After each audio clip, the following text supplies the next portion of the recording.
Tinangay ng kawatan ng isang garong na iniwang nakaparada sa harap ng tindahan sa Barangay Tambak, Dagupan City.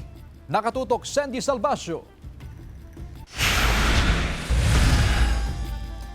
Arestado ng mga puwersa ng Dagupan City Police Station 3 ang 37 anyos na lalaki na sospek sa insidente ng carnapping sa Barangay Mamalingling, Dagupan City hapon kahapon. Batay sa paunang investigasyon, alas 3 ng hapon nang iparada ng isang lalaki ang kanyang garong sa harap ng sari-sari store na bahagi ng Barangay Tambak. Nakalimutan na yung susi na nakasaksak sa tricycle niya.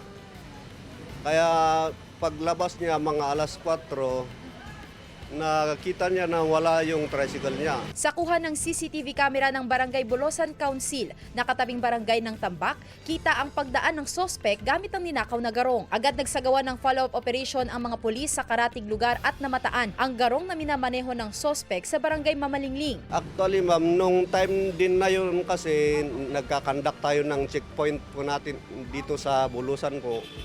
Siguro nakita niya yung checkpoint natin kaya lumihis po ng daan, ma'am. Inaresto ang sospek, hindi pa siya nagbibigay ng pahayag. Sinusubukan ng GMA Regional TV 1 North, Central Luzon na makuhanan ng pahayag ang may-ari ng garong. Napag-alaman ng pulisya na dati nang may record ng pagnanakaw ang sospek sa mga bayan ng Mangaldan at Rosales, Pangasinan. Mahaharap sa kaukulang reklamo ang sospek. Kasama si Daryl Peralta, Sandy Salvacio, 1 North, Central Luzon.